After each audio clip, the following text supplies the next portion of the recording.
Salut les copains. Alors aujourd'hui, petit tips rapide sur les répétitions en dead. Donc déjà, si vous ne savez pas ce que sont les répétitions en dead, je vous fous la vidéo sur le sujet par ici.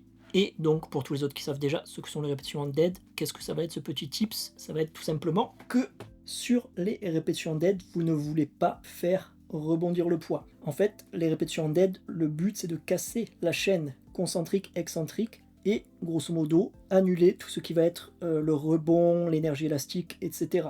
Et le problème c'est qu'il y a beaucoup de gens qui sur la répétition dead, donc je vais vous montrer avec une haltère sur mes tapis, parce que quand je fais avec des disques, ça sature un peu mon micro, mais vous n'êtes pas bête, vous allez comprendre, j'espère. Donc en fait il y a beaucoup de gens qui vont faire un exo en dead, ils vont se servir du rebond en bas pour repartir, donc comme ceci.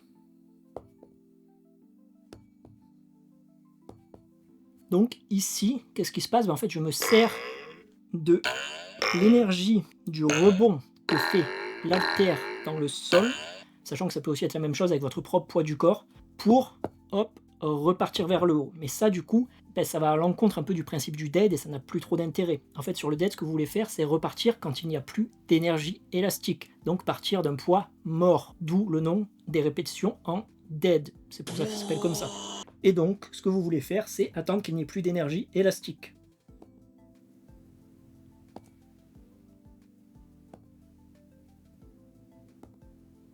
Ici, vous voyez, je repars seulement quand mon haltère ne bouge plus, quand je sens qu'il n'y a plus de vibration dans la barre.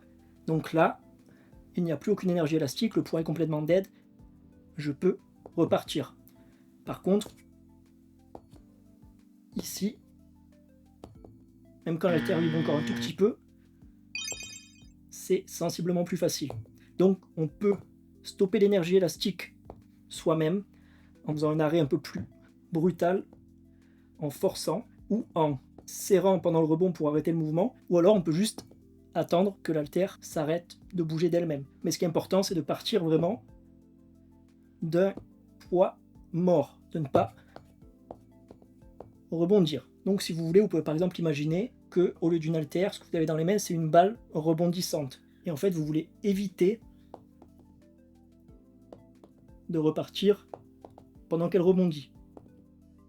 Donc en fait, vous voulez attendre que la balle arrête de bouger pour repartir. Et là, ce sera des vraies répétitions en dead. Et donc, ce sera cohérent avec ce que vous voulez faire. Ce sera plus rentable. Et vous verrez que ce sera beaucoup plus dur. Ça vous demandera beaucoup plus d'explosivité, beaucoup plus de force que si, tout simplement, vous vous aidez de la vibration, du rebond de l'énergie élastique pour repartir. Sachant que c'est possible de combiner le dead avec le rebond, avec le tricher et compagnie. Mais honnêtement, c'est des méthodes qui seront beaucoup trop avancées pour 99,9999999999999% des gens qui regardent cette vidéo. Sachant que de base, les répétitions dead, c'est déjà une méthode pas mal avancée selon moi. Donc, autant commencer à faire des répétitions dead dans les règles, tout simplement. Voilà, c'est tout pour cette vidéo. Je pense que c'était assez clair. Comme d'habitude, si vous avez des questions sur ce sujet ou sur d'autres sujets, si vous voulez en débattre ou autre, n'hésitez pas à m'envoyer un message sur mon Insta ou à laisser un commentaire sous la vidéo.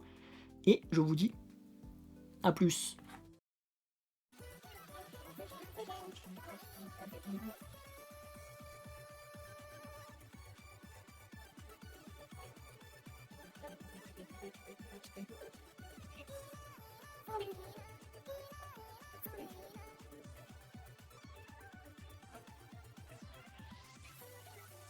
La vidéo.